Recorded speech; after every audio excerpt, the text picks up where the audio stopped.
Hello YouTube, HPZ here today, and yeah, I know I said I'm not going to do any videos, but it turns out that this guest house has a LTE connection that's extremely fast, so I can probably upload something quickly while I eat my breakfast.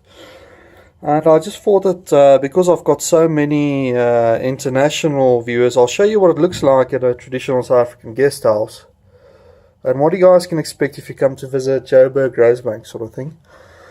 This guest house is R1,000 per night, but what makes it so expensive is it's about a kilometer away from Rosebank, so you can literally walk to the mall, and it's one of the bigger malls in Joburg, and it's about 2 kilometers away from the Gautrain, which then connects Joburg, Pretoria, and everything else. So you pay a bit of a premium to stay here, and it has a pool. You can go and you can ask them for the towels and things, and you can go for a swim. And when you get here, this is what the smallest room looks like. You've got a nice TV, you've got a little bar fridge.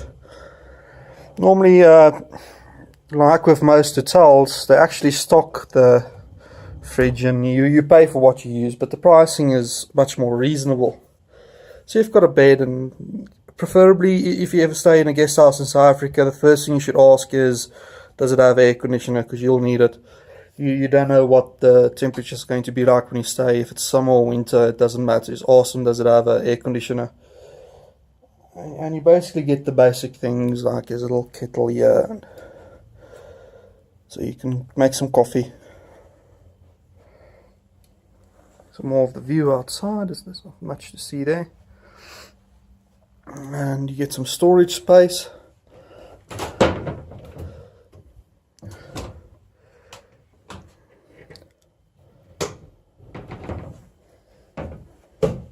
Just like normal storage. So there's not much going on here, and of course you always have a safe for your valuables, but don't use that, because they all use a default code to get into the safe. Take your valuables with you when you leave the hotel or when you leave the guest house.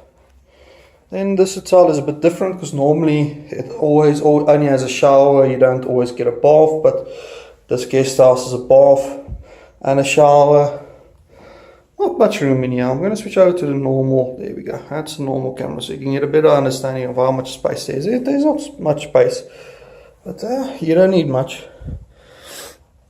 And this is basically what you can expect when you come visit a guest house in South Africa. This one, I think they advertise themselves as a 4-star. I wouldn't put them that high. I'd say it's a 3-star. The breakfast is really not great. They make it themselves, and it's not by a chef or anything, so breakfast is a bit rubbish for what you pay for. But R1,000 per night per person, that's roughly, I mean, in dollars it's probably like $80. It's not much. What, $70 about. So this is what you can expect, and there's always a TV, and the TV we use DSTV here.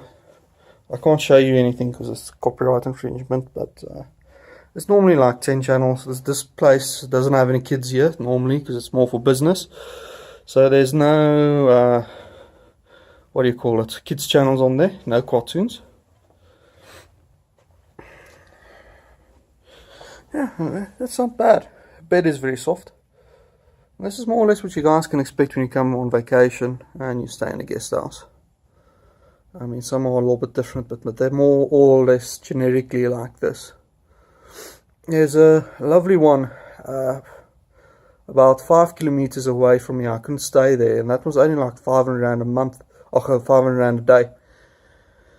And when you go and stay in that one, the whole street is basically just little restaurants and dives and bars, and it's a very nice nightlife one. But because I had to work in Rosebank and I didn't want to rent a car because it pushes the price up, I opted to stay here, which isn't that great.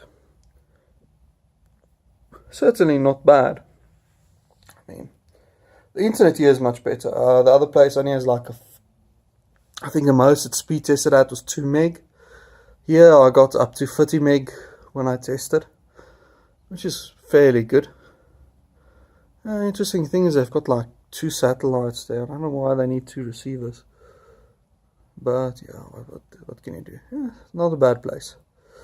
Anyway, so that's basically what a guest house looks like.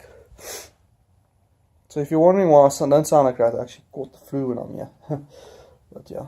Oh, and yeah, here's the times.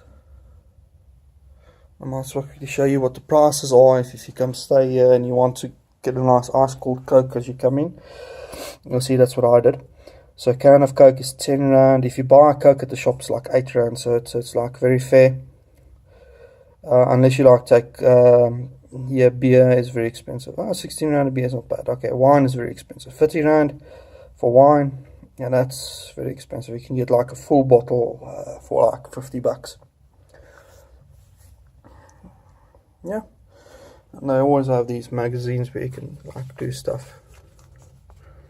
Some takeaways. Simply Asia takeaway. Don't ever order delivery extreme. Not worth it. They charge you more to deliver your food than what the food costs. And it's normally called. Uber Eats has just launched in South Africa, so you can actually get Uber to deliver your food. I haven't tried it yet myself, but from my understanding it's better. Yeah, it's not bad, yeah. Anyway, I just thought I'll do a little 5-minute update for you guys and show you what it looks like in a guest house in South Africa, you know. Not too shabby. Oh, and normally the bed's made up. I slept there, so that's why the bed's not made up. Anyway, HBZ, that's all from me today.